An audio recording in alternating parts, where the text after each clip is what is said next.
राधे राधे कृष्ण कन्हैया, गोपाल प्यारो मुरली बजैया। जय श्री राधे, जय श्री राधे।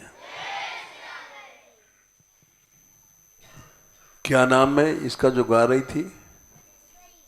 हैं? ब्रजेश्वरी। इधर आ सामने हमारे।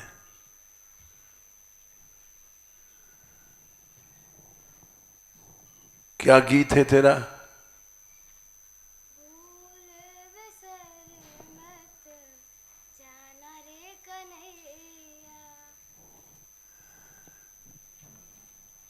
ये गीत तो बड़ा अच्छा है और बड़ा प्यारा है, तर्ज भी हमको अच्छी लगी। लेकिन इसमें क्या तुमने श्री जी को बुलाया?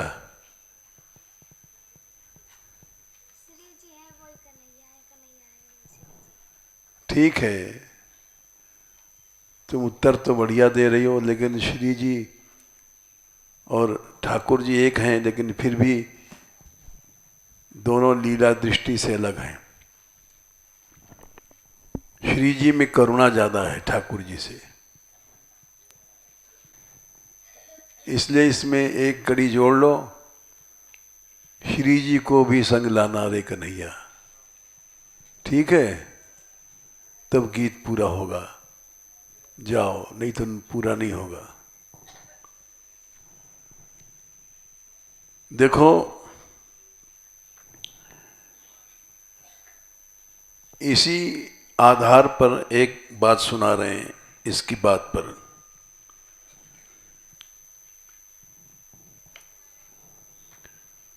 शास्त्र प्रमाण से सुना रहे हैं, ऐसा नहीं कि हम अपने मन की गप मार रहे हैं। जयंत ने इंद्र का बेटा था। अब फर्क है दोनों में, राधा और कृष्ण में फर्क है।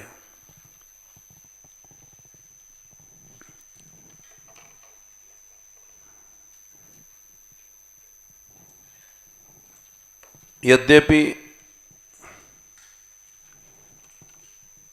शास्त्र दृष्टि से फर्क नहीं है,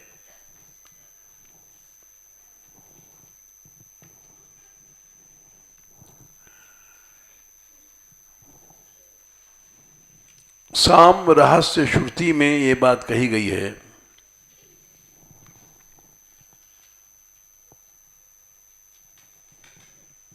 कि जब सृष्टि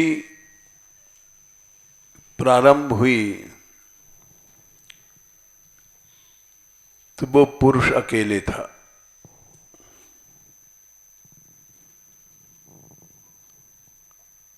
चैतन्य सत्ता एक है, अकेली थी।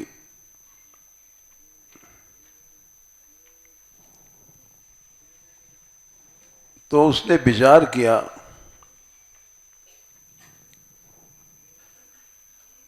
कि मैं अकेला हूं,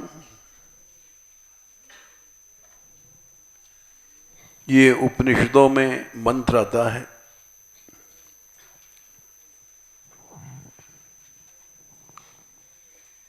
और इसलिए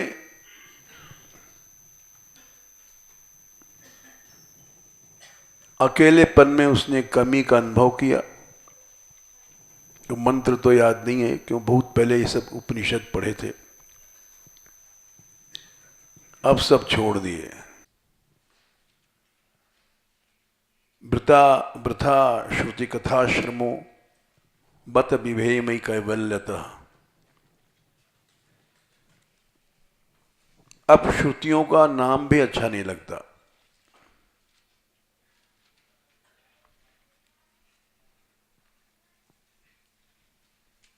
तो ये सब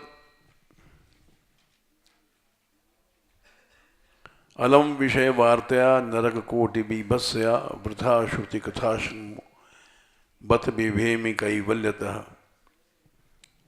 परेश भजनोन्मदा यदि सुखादय किम ततः परंतु मम राधिका पदरसे मनोमुज्जतु। ये सब उपनिषद वगैरह श्रुतियाँ ये सब फालतू बात हैं।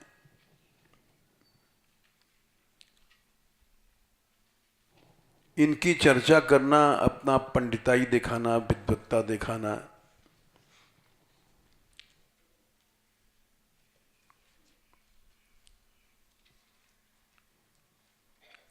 कल एक आए थे वो महात्मा, कल नहीं परसों आए थे।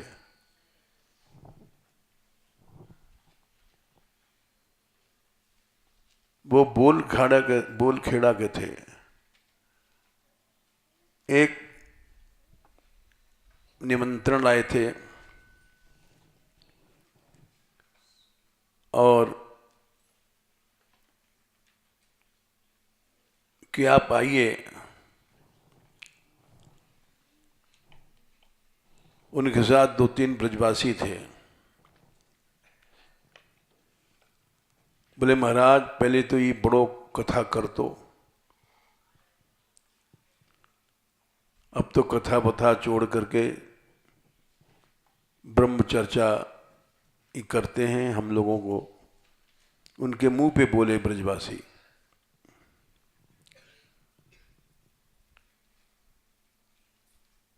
तो हम चुप रहे, कुछ नहीं बोले, क्योंकि किसी का अपमान हो जाए ठीक नहीं। आने की कहा था, हम चुप रहे, ना हाँ ना चले गए।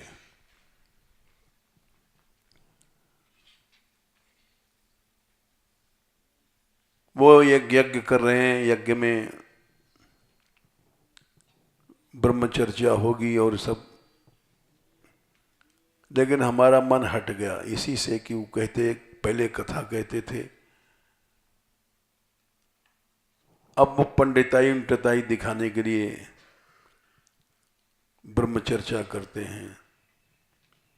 तो हम समझ गए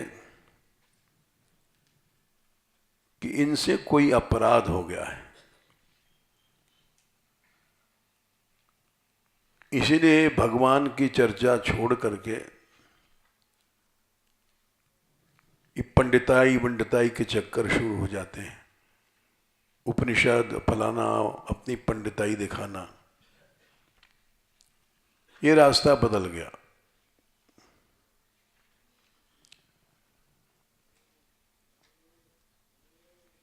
ये क्यों बदला?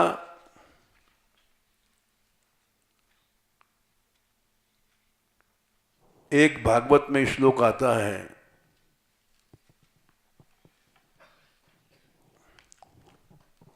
कि किसी को ब्रह्म मिल जाए, भगवान मिल जाए,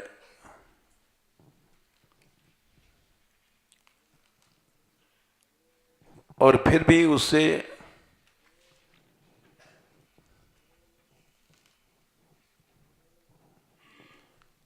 अगर किसी जान में अनजान में भक्त का, किसी दीन भक्त का अपराध हो जाए,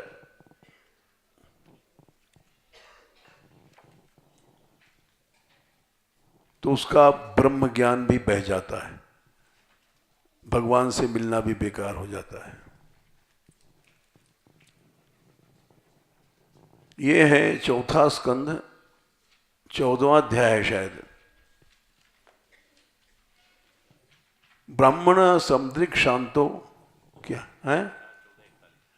41 मिट गया है। चलो अच्छा ठीक है। ब्राह्मण कहते हैं ब्रह्म को जानने वाला, ब्रह्म को देखने वाला। इतना ऊंचा महापुरुष है।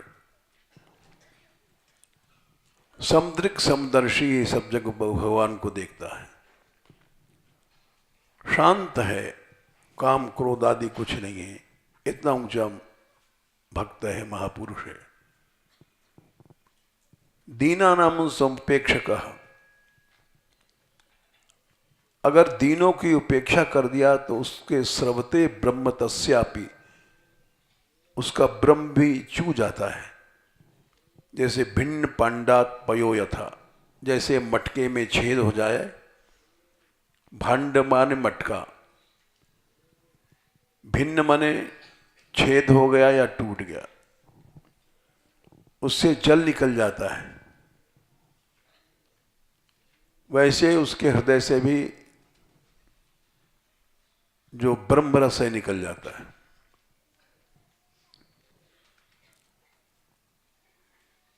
फिर वो यही सब चक्कर शुरू हो जाता है, उपनिषद फलाना, वेदांत, ज्ञान चर्चा, फालतू बातें करता है।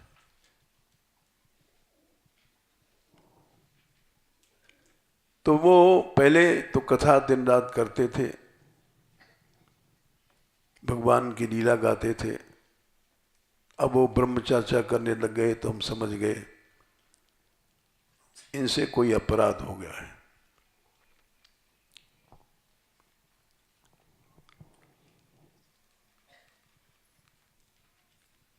जे अपराध भक्त कर करही राम रोष पाए।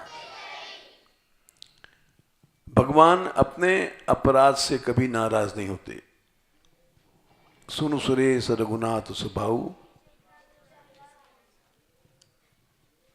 ये बात भगवान नहीं सह सकते। दुर्वासा उनके गुरु हैं, शंकर के अवतार हैं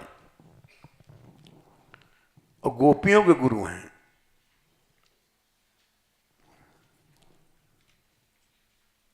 दुर्वासा का उदाहरण क्यों दिया गोसाई जी ने?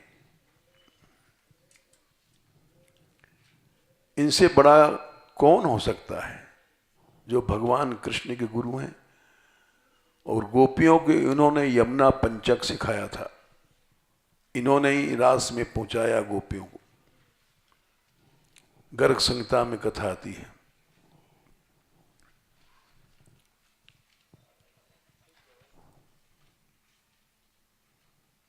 ये एक बार द्वारका गए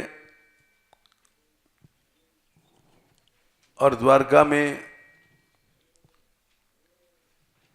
इन्होंने कृष्ण से कहा, कृष्ण तुम और रुक्मिणी घोड़े बनो और हम द्वारका घूमेंगे।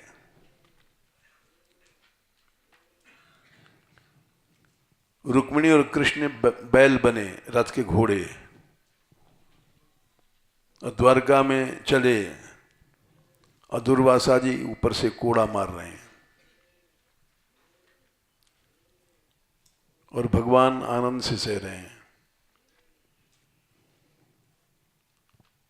ये दिखा रहे हैं कि हम कितने बड़े भक्तों के भक्त हैं, आधीन हैं। भक्त जैसे नचाता है हम नाचते हैं।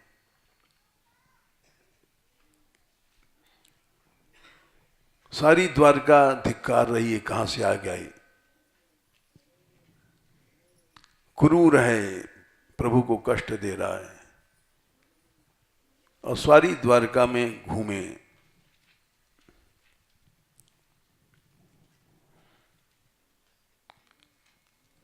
आखिर में ठाकुर जी ने उनके लिए खीर बनाई थी, रुक्मिणी और ठाकुर जी ने। उस खीर को उन्होंने पाया और जूठन छोड़ दिया। कृष्ण इसको तुम सारे शरीर में मालिश करो, लगाओ।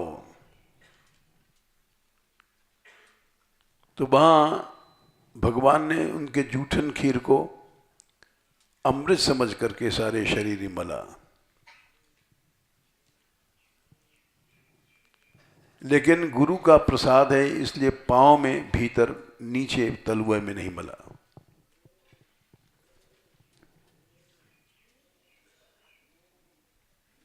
तो उन्होंने कहा, ठीक है कृष्ण, तुमने तलवे में नहीं मला खेल, इसलिए ये स्थान तुम्हारा कच्चा है। तुम यहीं से जाओगे धाम को। वहीं पर व्याध ने बाण मारा था, तलवे ने। इतना बड़ा महापुरुष न हुआ न होगा। जिसने गोपियों को भगवान से मिलाया यमुना पंचक दे करके,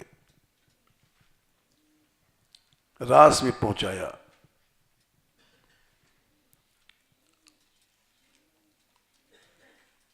और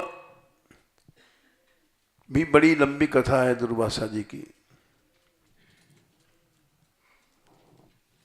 दुर्वासा आए थे, भांडीर वन में रुके थे, भगवान दर्शन करने आए। गोपियों ने कहा, आज तुम कृष्ण देर में क्यों आए? रास में नित्य रास होता था, हर गोपी के हर घर में होते थे। बोले हमारे गुरुदेव आ गए थे।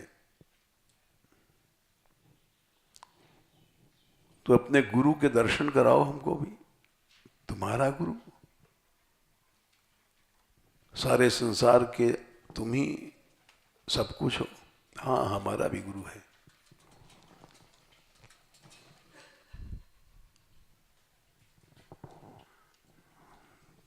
तो वो जमुना बढ़ रही है, हम पार कैसे जाएंगे? जाओ, चली जाओ, कह देना कृष्ण अगर ब्रह्मचारी हो नैष्ठिक तो जमुना रास्ता दे दे। दिन रात गोपियों के साथ खेलते हैं, कूदते हैं, किसी का अंचल खींचते हैं, किसी की चोली पकड़ते हैं, कुछ करते हैं। अकस्मात कस्याश्चिन्न वसनमाकर्षति पराम मुरल्या धम्मिल्ये स्पृशति कुरुतेन्या कर धृतम।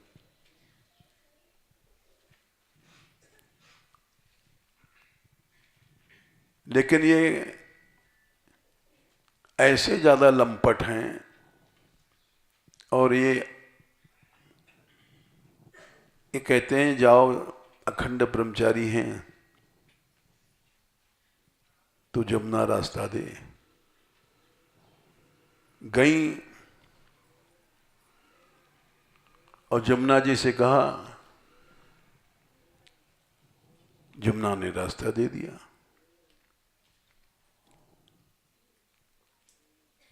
गोपियां अपने साथ कृष्ण के गुरु हैं तो भोग लगाने के लिए जाने कितना सामान ले गए।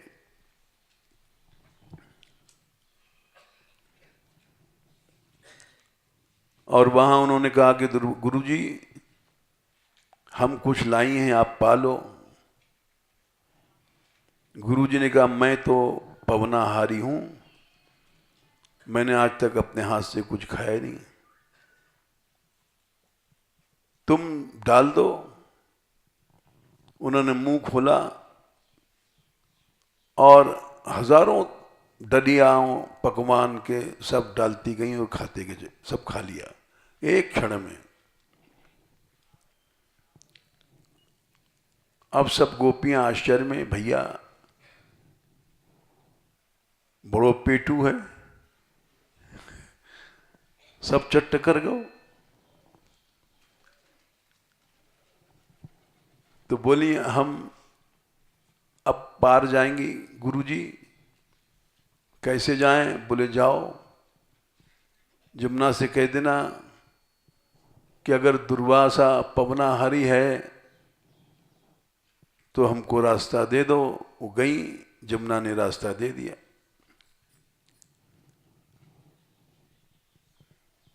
इतना बड़ा महापुरुष, लेकिन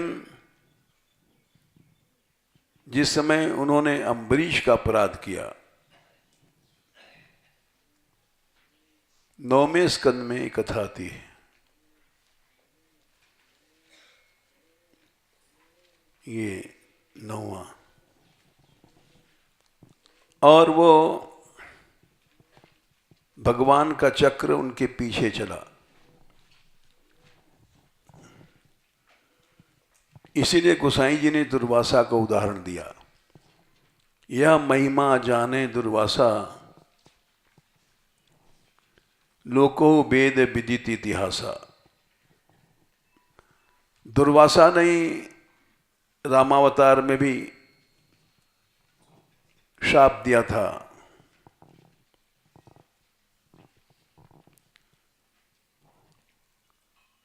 और लक्ष्मण ने, बड़ी लंबी कथा है, शरीर छोड़ दिया था। राम ने निकाल दिया लक्ष्मण को। दुर्वासा पहुंचे थे, काल आया था उस समय भगवान से प्रार्थना करने कि आपका समय हो गया, आप जाइए।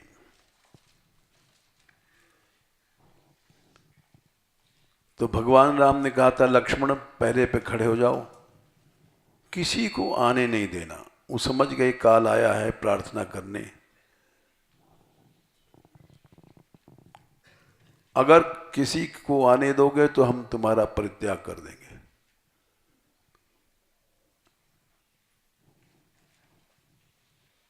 राम ने आज्ञा दिया, कठोर हैं, उन्होंने जानकी का परित्याग किया था, भरत का किया था, शत्रुघ्न का किया था, बाकी थे लक्ष्मण।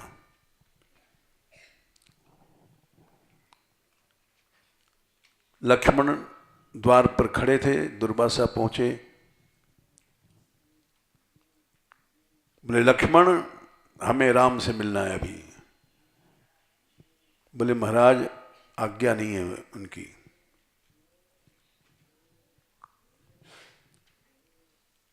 आज्ञा नहीं है, मैं अभी शाप देकर सारी अयोध्या को भस्म कर दूंगा। तो लक्ष्मण जी ने सोचा कि सारी अयोध्या जल जाएगी, फायदा क्या। इसलिए भगवान हमारा ही तो परित्याग करेंगे। बोले जाइए महाराज, हमारा परित्याग हो जाएगा। दुर्वासा बोले ठीक है हम जाएंगे, कुछ भी हो। गए वहां, राम ने पूछा आइए महाराज। किसी ने आपको रोका तो नहीं? हां रोका था लक्ष्मण ने, लेकिन मैं आया हूं। अच्छा विराजिए, मैं इसलिए आया हूं कि तुम जा रहे हो अपने धाम में, तुम्हारा दर्शन करने आ गया। ठीक है, दुर्वासा गए, उन्होंने लक्ष्मण को बुलाया, बोले जाओ तुम्हारा परित्याग।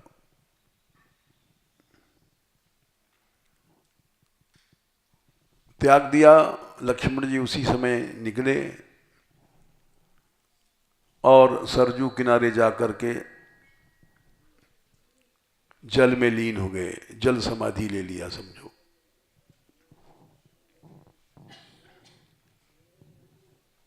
इतना बड़ा महापुरुष दुर्वासा, राम अवतार में भी, कृष्ण अवतार में। इसीलिए गोसाई जी ने दुर्वासा का नाम रखा। इससे बड़ा कोई महापुरुष हुआ नहीं अभी तक, जिसके शाप से कृष्ण का यदुवंश नष्ट हो गया। राम ने लक्ष्मण को छोड़ दिया, लेकिन ऐसा बड़ा महापुरुष जो भगवान का भी गुरु है, राम का गुरु है, कृष्ण का गुरु है, इतना बड़ा भी महापुरुष अगर अपराध भक्त करता है तो भगवान उसको क्षमा नहीं कर सकते।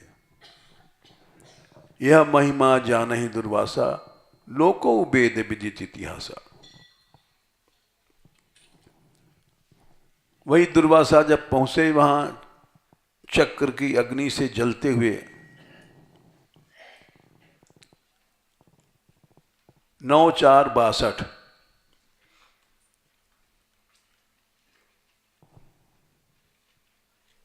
9/4/61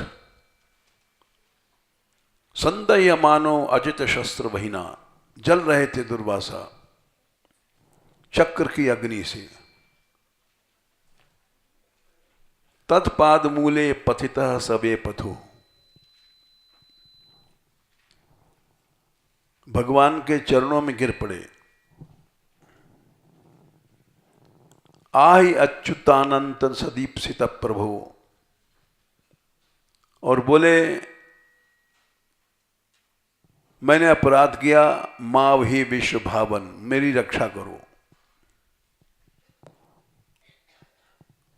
चक्र की अग्नि से जल रहे हैं, स्पष्ट लिखा है। अचित शस्त्र वहीना, संदेह मानो जल रहे थे।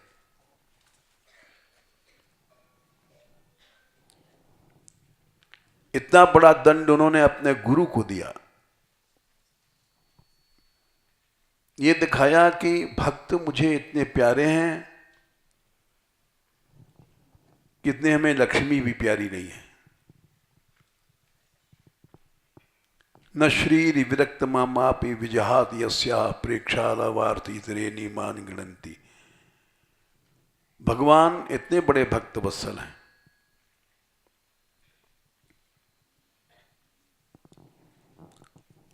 यही गलती हम लोग करते हैं,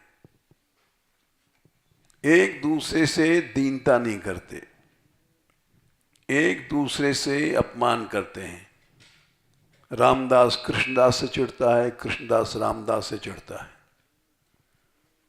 आज सारे वैष्णव समाज में यही अपराध हो रहा है, सांप्रदायिक भेद। एक संप्रदाय दूसरे की आलोचना कर रहा है, भेद दृष्टि रखता है, जिसको भगवान सह नहीं सकते, चाहे तुम भगवान के बाप हो चाहे गुरु हो।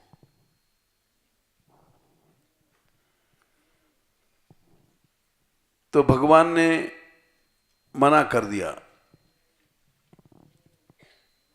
63 से 59 तक।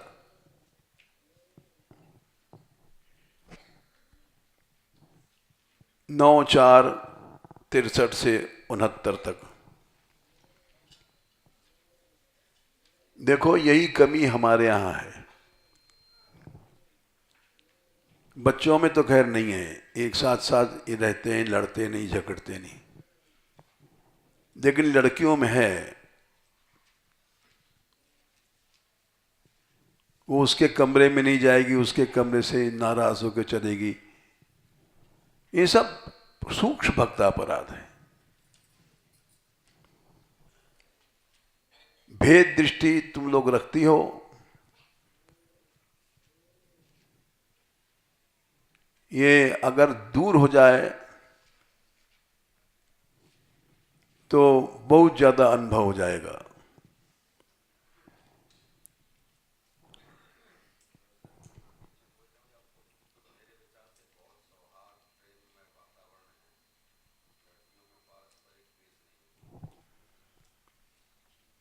ठीक है,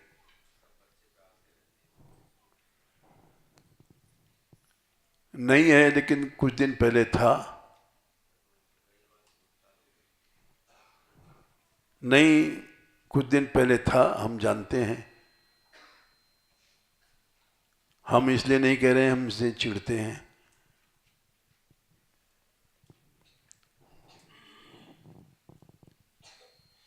ये कल्याण की बात हम बता रहे हैं।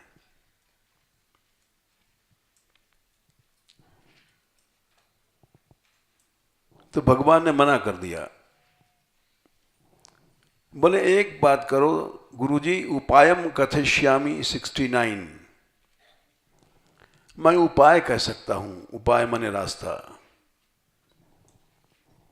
हे विप्र शृणुष्व, सुनो। अयम ह्यात्मा विचारस्ते यतस्तम यातु वै भूमान। हमारे यहां ये बहुत अपराध है। ये कह रहे हैं नहीं है, लेकिन ठीक है, अच्छा है। हमारे यहां इतना अपराध है कि जिसको हम वर्णन नहीं कर सकते। यही अपराध है। गौशाला अलग है, मान मंदिर अलग है। हर एक आदमी के यहां, हमारे यहां भरी हुई है।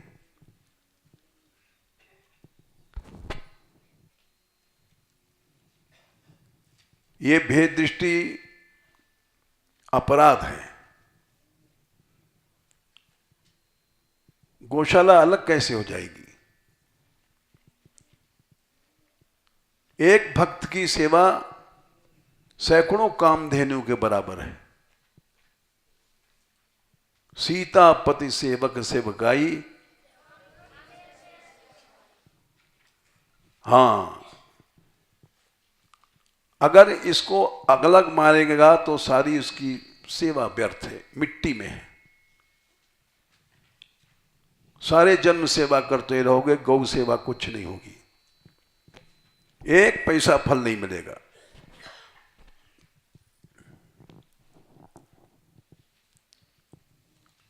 हमारे यहां के लोगों में है भेद। ये गौशाला का पैसा है, या ऐसा ना होगा कहीं इधर चला जाए उधर चला जाए, कहीं रस मंदिर में चला जाए या मान मंदिर में चला जाए।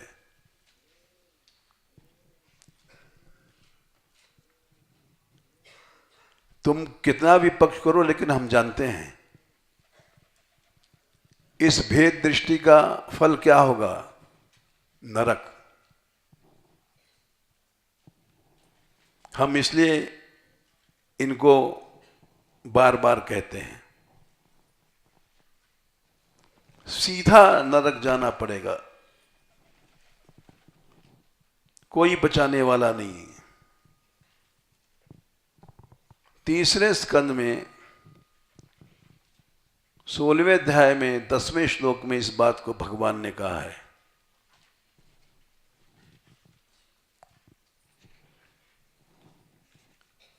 जो हमारे भक्तों में भेद बुद्धि रखता है,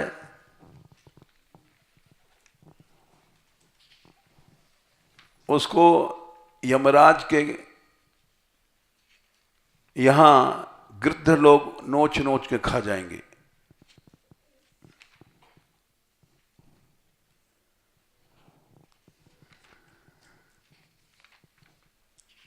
ये में तनुर दुजबरान,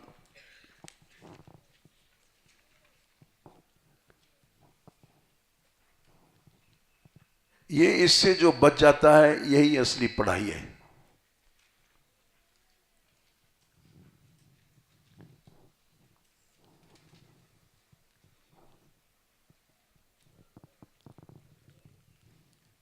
हम कोशिश करते हैं ये भेद बुद्धि अपने भीतर न रहे।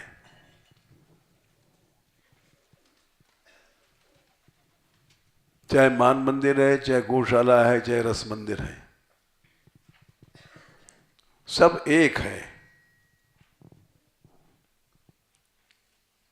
ये अघक्षत दृशो, ये भेद बुद्धि लिखा है, भेद बुद्धिया द्रक्षंत अघक्षत दृशो। ये भेद बुद्धि सबसे बड़ा पाप है। इस पाप से तुम चाहे कितना कीर्तन कर लो, लेकिन अहिमन्यवः, सर्प के समान क्रोधी लोग, गीध लोग तुमको कुशा दंड अधिदंड नोच नोच खा जाएंगे। हम भक्ति करते हैं, ये अहम भाव नहीं रखना चाहिए। हम साधु हैं, हम संत हैं, ये अहम भाव नहीं रखना चाहिए।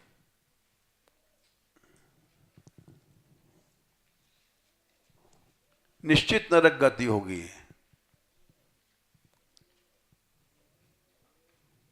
श्रीपति दुखित भक्त अपराधे, ये सूरदास जी लिखा, तुलसीदास जी लिखा है, बड़े बड़े महापुरुषों ने क्यों लिखा है? सूरदास भगवंत बतत हैं, मोय भजे पे जमपुर जई हैं, निश्चित नरक हो जाओगे।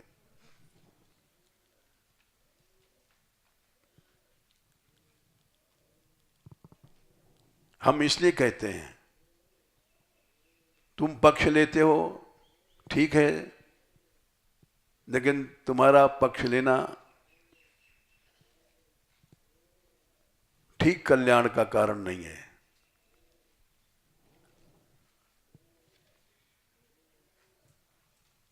हम लोगों में ये भेद बुद्धि मिट जाए तो अभी श्याम सुंदर आ जाएंगे।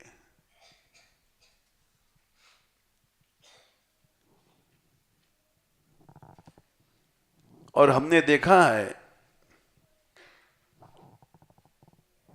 जीवन में बड़े बड़े लोगों को देखा है, उत्थान भी देखा, पतन भी देखा। कहते नहीं क्योंकि ये अनुचित है कहना। किसी में दोष देखना ये एक बहुत बड़ा अपराध है।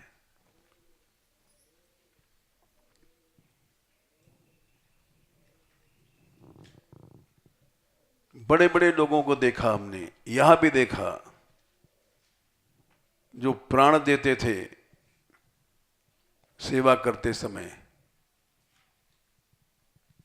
नीलंबर बिजली खंभे पर चढ़ गया और झटका लगा, मुश्किल से बचा, प्राण देने को तैयार रहता था।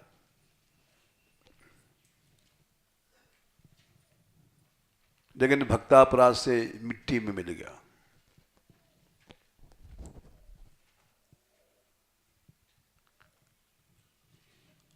हमने जाने कितने उदाहरण देखे जीवन में।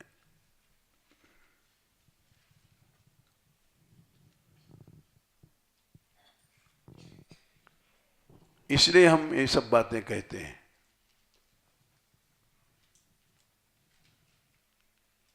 हित की दृष्टि से कहते हैं। ये 4 आदमी जाते थे विदेशों में, अमेरिका में। इन चारों में आपस में द्वेष रहता था। तुम उसको मना करो तो उससे मना करने से क्या होगा।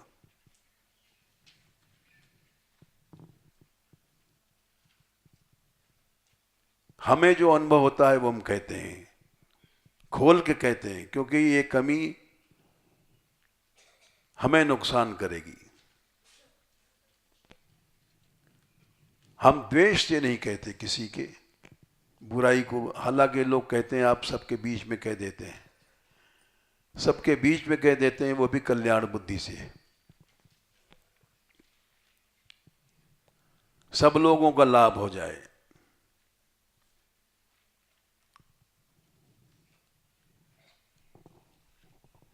देखो,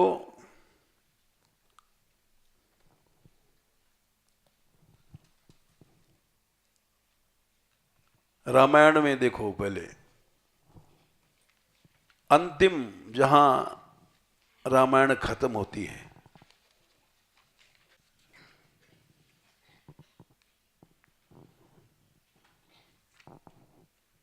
एक 121 में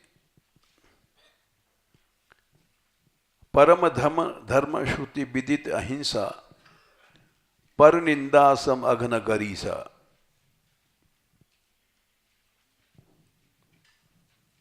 अहिंसा, किसी की बुराई करना या सुनना हिंसा है। किसी का यश नष्ट करना यह हिंसा है। पराई निंदा के समान न पाप हुआ, न है, न होगा। गरीसा माने बड़ा, इससे बड़ा पाप कुछ नहीं है।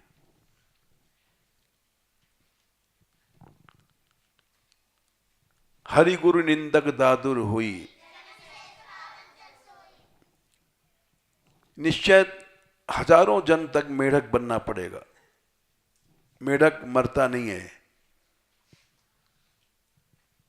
जहां पानी पड़ा, सूखी भई खाल में प्राण आ जाते हैं, और हजारों मेढक एक साथ पैदा हो जाते हैं, टर टर करते हैं। वो मेढक कोई नए पैदा नहीं हुए हैं, एक वर्षा में जी जाते हैं। ये मर गए थे, मरने का इनको कष्ट मिला, क्यों? इन्होंने निंदा किया था। द्विज निंदक बहु नरक भोग करे। हजारों जन्म नरक भोगेगा और फिर कौआ बनता रहे। सुरश्रुति निंदक जे अभिमानी गौ रौरव। गौ घोर रौरव नरक मिलता है। उल्लू बनता है संत निंदा में रहने वाला। ये जितनी चौपाइयां हैं सब यही दिखा रहे हैं। ये हमारे समाज में बहुत है। और जो सबकी निंदा करता है वो चमगादुर बनता है। चमगादुर मुंह से टट्टी करता है और मुंह से खाना पड़ता है, उल्टा टंगता है। अपनी टट्टी खुद मान खाना पड़ता है। सबके निंदा जे जड़ करही। हाँ, और यही हमारे समाज में है।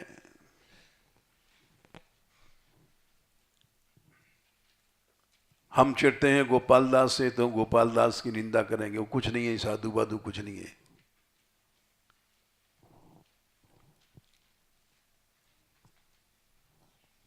तो निंदा की दृष्टि से हम नहीं कह रहे हैं। हमारे समाज में जैसा प्रेम हम चाहते हैं वैसा प्रेम नहीं है।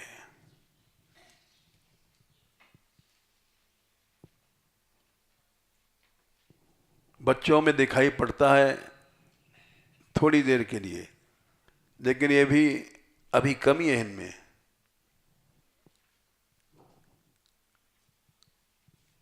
जिस समय ये सारी कमी चली जाएगी उस समय अपने आप भगवान प्रकट हो जाएगा। जिस समय जैसा हम प्रेम चाहते हैं लड़कियों में हो जाएगा, उस समय साक्षात ठाकुर जी आके नाचेंगे।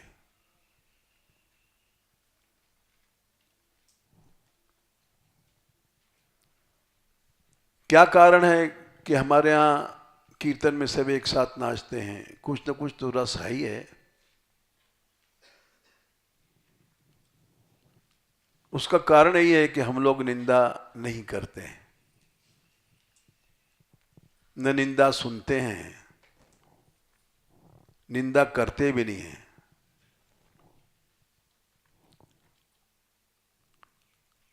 अगर यही हम लोग सब निंदा करने लग जाएं तो सब रस चला जाएगा।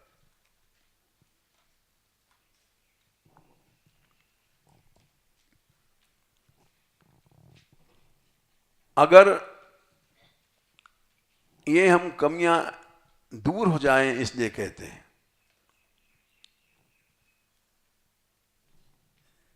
किसी समय इतनी ज्यादा कमी थी यहां कि जब ऐसा नहीं कि तुम तो समझोगे बाबा बहक जाते हैं सिखाने से, ये भ्रम है तुम्हारे भीतर। नीलांबर या वो अमित जाते थे मांगने गौशाले में कोई वस्तु, तो मना कर देते थे। उस समय ब्रज शरण जी में मानगढ़ के प्रति बहुत भेद था। धीरे धीरे वो भेद हटा।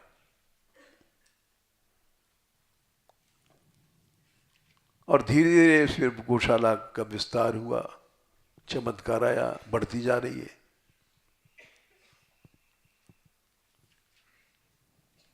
लेकिन जैसा आय के हम चाहते हैं वो आय के नहीं है। ये हम निंदा के लिए नहीं कह रहे हैं।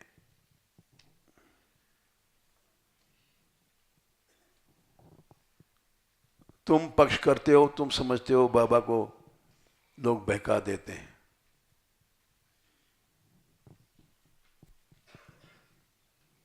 बहकाने से हम नहीं बोलते हैं किसी के। बहुत से लोग समझते थे कि पंडित जी बहकाते हैं गौशाला की निंदा करके, क्योंकि हमारे पास रहते हैं।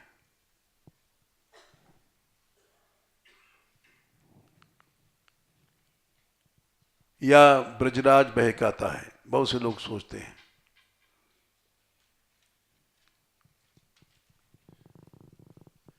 ये सब बातें नहीं हैं।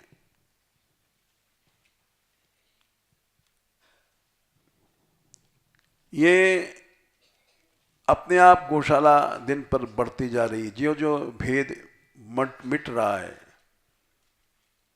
त्यों त्यों चमत्कार आता जा रहा है। कल हमारे मान मंदिर में बिजली गिरी और ऐसा बड़ा ग्रह था मानगढ़ पर। हमारे कमरे में ये सब लड़कियां थीं 4-5, ये डर के मारे चिल्लाने लग गई। ब्रजराज ने देखा सारा आकाश लाल था, ऐसा कभी नहीं देखा।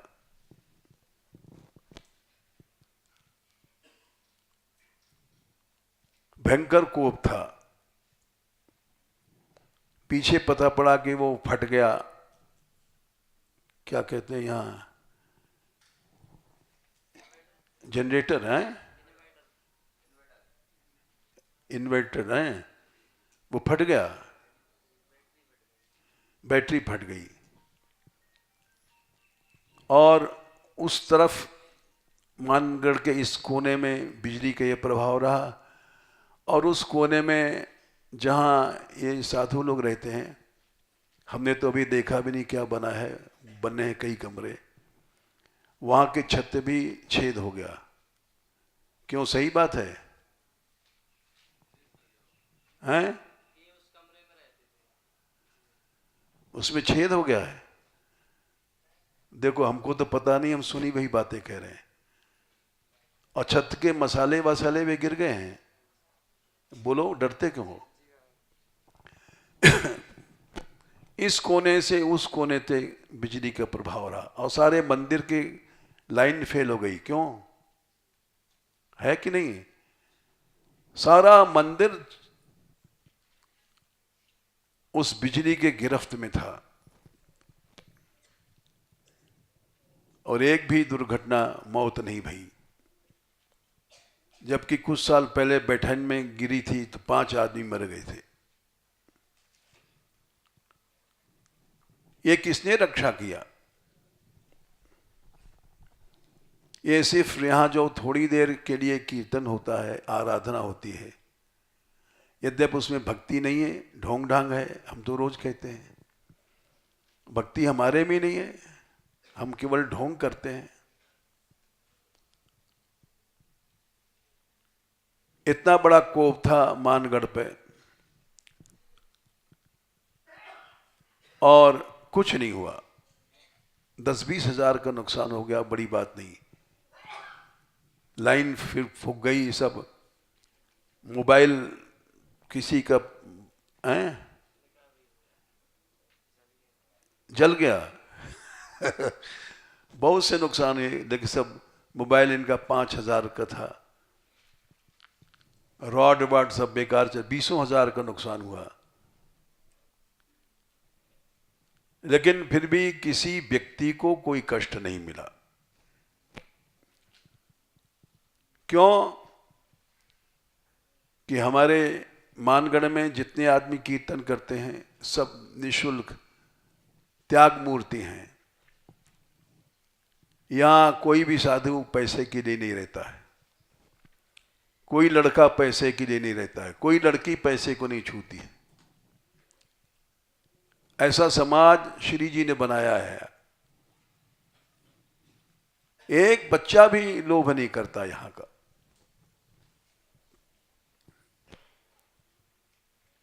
एक बच्ची भी लोभ नहीं करती है। इसलिए देखो, ऐसी बातें कहनी नहीं चाहिए माइक पर, लेकिन क्या करें, हम समझाने के लिए कहते हैं।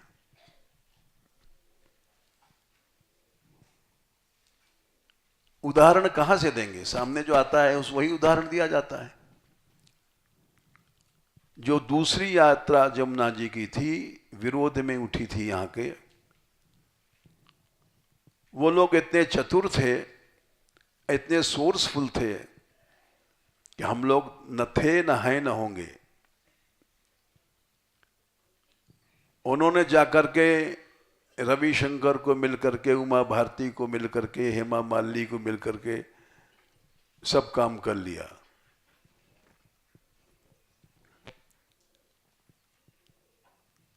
और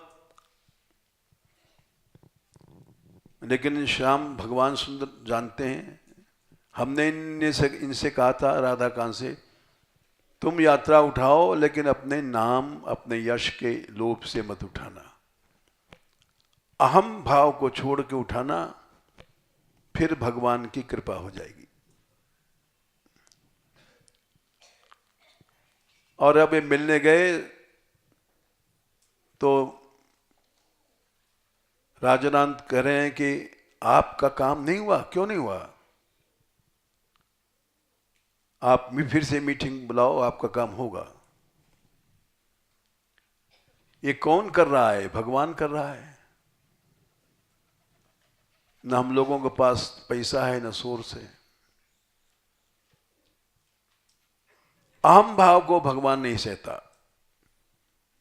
उमा भारती ने किसी समय कहा था, मैं पहली महिला होंगी जो यमुना को यम मुक्त कराऊंगी और युगों तक मेरा नाम रहेगा। ये उसके शब्द हैं।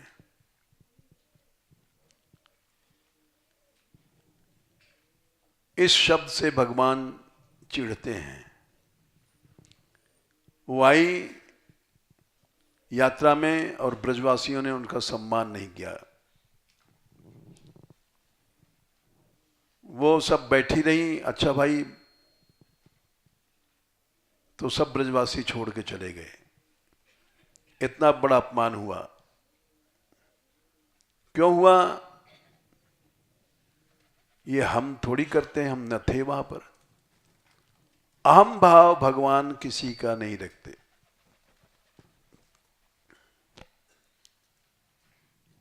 तुम तो एक छोटे मोटे मंत्री हो या प्रधानमंत्री हो, अगर अहम भाव आएगा तो तुम खत्म हो जाओगे। गर्व गोविंद ही भावत नाही। सूरदास जी ने लिखा है कि भगवान को, नारद जी ने कहा, ईश्वर स्याप्यभिमान द्वेषित्वाद दैन्य प्रियत्वाच। भगवान को द्वेष है अहम भाव से।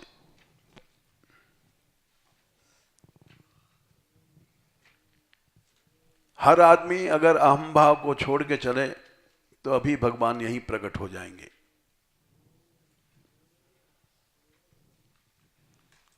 लेकिन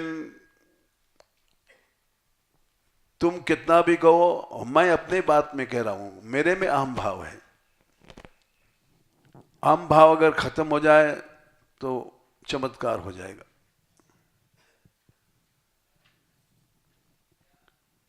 इन लड़कियों में अहम भाव कैसे खत्म हो गया हम नहीं मान सकते।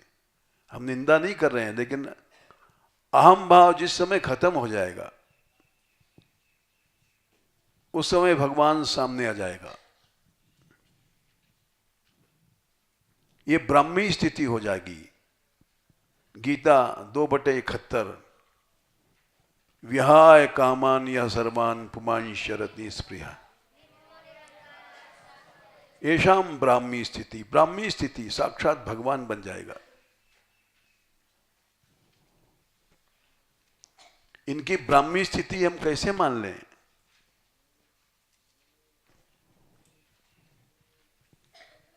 तुम कहते हो तुम्हारे कहने से हम मान नहीं देंगे। न हमारे में है ब्राह्मी स्थिति, न तुम्हारे में है। तुम्हारे में कहां से हो जाएगी?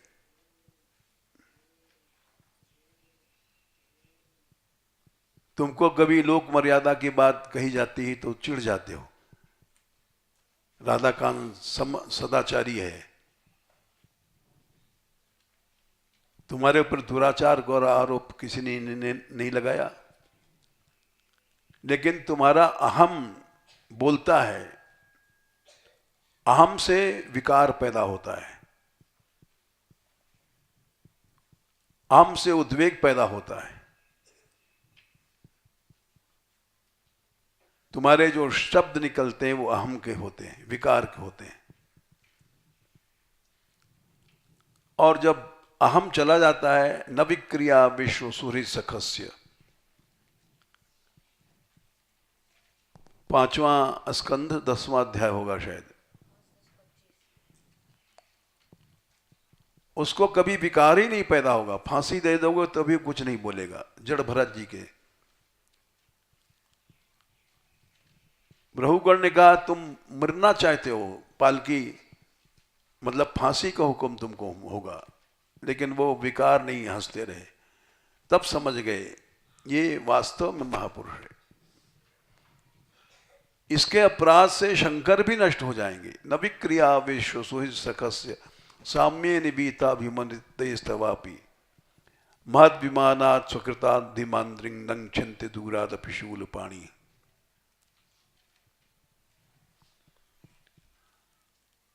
आज इतनी रक्षा हो रही चारों ओर,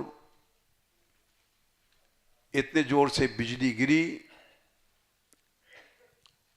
और करीब कई मिनट तक कड़कती रही। यहां सारा आकाश लाल हो गया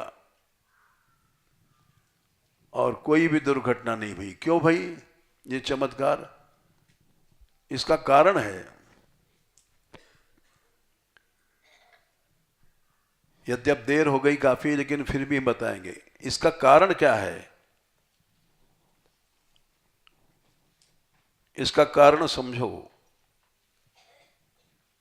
क्योंकि यही सत्संग है।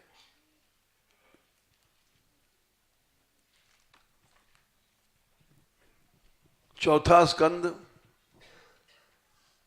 7वां अध्याय।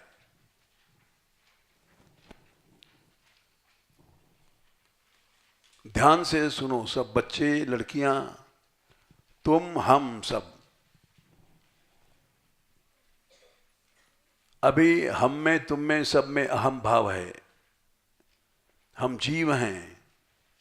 तुम ये मत समझो कि हम सदाचारी हैं, हम बड़े सत्यनिष्ठ हैं। ये अहम भाव कभी नहीं लाना चाहिए। ये अहम भाव एक बोझ है जो भगवान से अलग कर देगा। 4-7-28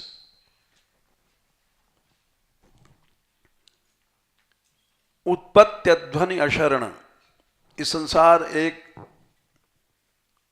ऐसा रास्ता है, अध्व मने रास्ता।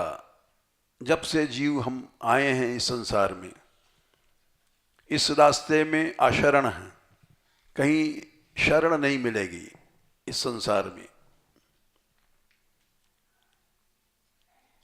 उरुक्लेश, केवल इस संसार में क्लेश ही क्लेश है। दुर्ग मने इस संसार में चलना बहुत कठिन है। क्लेश मिलेगा, शरण नहीं मिलेगी, कहीं रुकने की जगह नहीं है।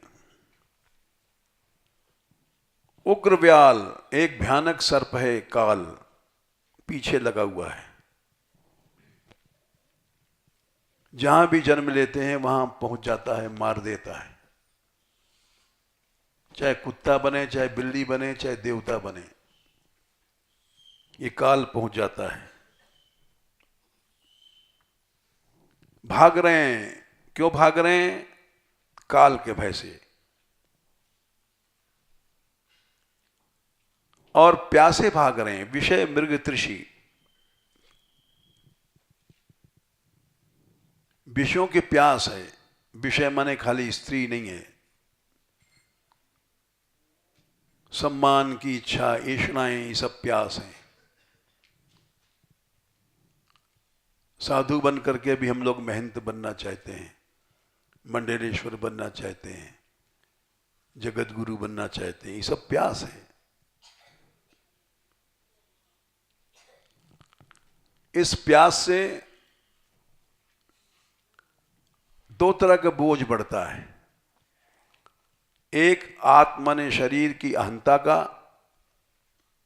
एक गेह मने ममता का। घर हमारा परिवार है, हमारा चेला चेली। जैसे गृहस्थी सोचता है ये हमारी स्त्री है, हमारा बेटा है, वैसे हम लोग सोचते हैं हमारा आश्रम है, हमारा चेला है, हमारा संप्रदाय है। ये बोझ है। इस बोझ में हर आदमी मर रहा है।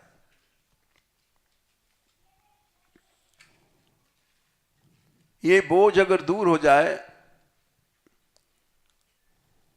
इस बोझ से बहुत जल्दी हम लोग गिर जाते हैं। द्वंद्व शब्रे, राग द्वेष के गड्ढों में गिर जाते हैं।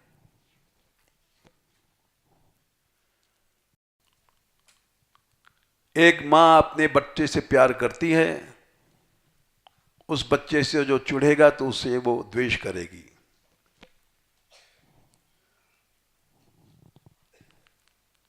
राग और द्वेष ये गड्ढे हैं।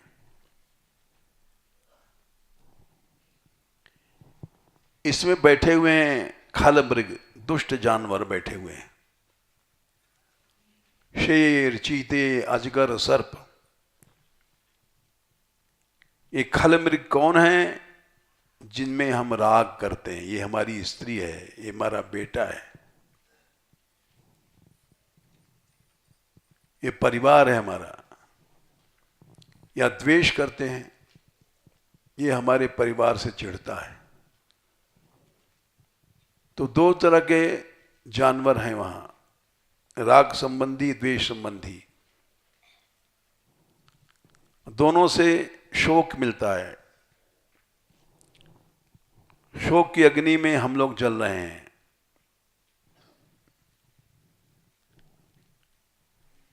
भगवान का चरण ही घर है। पादौ का मने भगवान का चरण।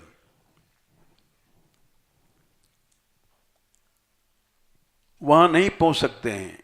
भगवान शरणद मन, हमेशा शरण देने को तैयार हैं, लेकिन नहीं जाते हैं वहां शरण में। क्यों? कदा याति, कौन जीव भगवान की शरण में जाता है? कोई नहीं जा रहा है। बोले साधु जा रहे हैं, बोले कोई नहीं जा रहा है। न साधु न गृहस्थी। कामोपशिष्ट, कामनाओं से लिपटा हुआ। हम साधु बन करके भी सोचते हैं महंत बन जाएं, श्री महंत बन जाएं। सम्मान की इच्छा है। ये क्या भगवान के पास पहुंचने देगी? कभी नहीं पहुंचने देगी। ये इसलिए हमने कहा है कि इतनी बड़ी रक्षा व्हीकल, इस कोने से उस कोने तक बिजली का प्रभाव था और कोई आदमी नहीं मरा। यूं सामान थोड़ा बहुत नुकसान हो गया, 10-20 हजार की चार्जर बर्जर फूक गया, लेकिन ये कोई बड़ी बात नहीं है। इतनी बड़ी घटना में तो मृत्यु होना चाहिए। सबसे ऊपर हम रहते हैं, सबसे पहले तो हमको मरना था।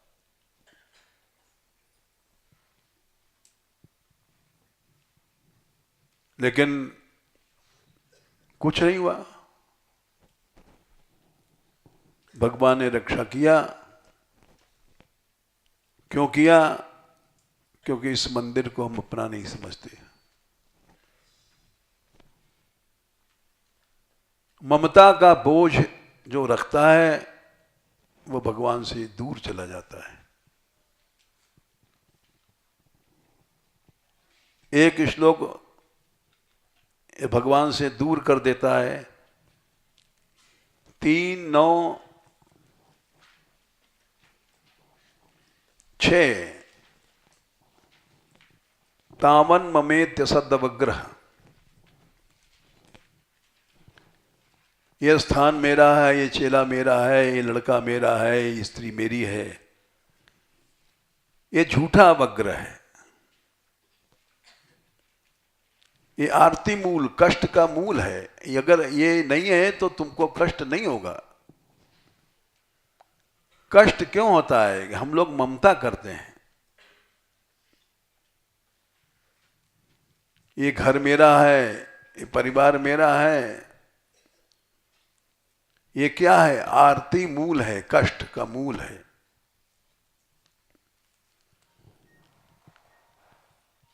इसीलिए यहां गौशाला जहां करीब 15 लाख रुपए रोज का खर्च है, न्यार के अलावा कुछ बन रहा है, कुछ निर्माण हो रहा है, और आज तक किसी से मांगना नहीं पड़ा, अपने आप चल रहा है। अगर इसी को हम अपना मान लें तो कष्ट हो जाएगा। पैसा मांगते रहेंगे, कभी पूरा नहीं पड़ेगा।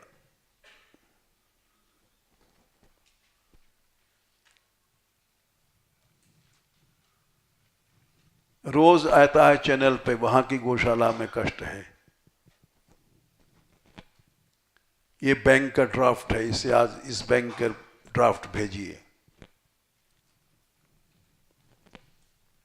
हम लोगों को कोई कष्ट नहीं है। बड़ा आश्चर्य है कि पैसा नहीं और देव सरोवर बन रहा है। विरोध है, वहां के ब्रजवासी विरोध कर रहे हैं लोभ में, लेकिन जाने कैसे काम चल रहा है। चलाने वाला भगवान है, तुम्हारे विरोध से कुछ नहीं होगा। जेसीबी वाले भगा दिए उन लोगों ने कई बार।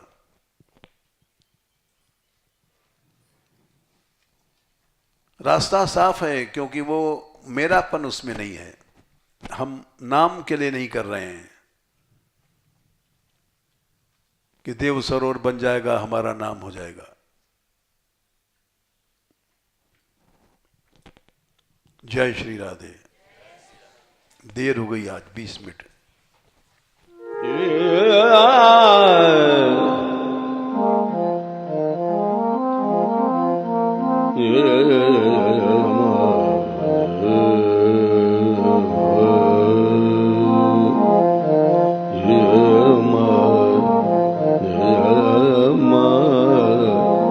Yeah.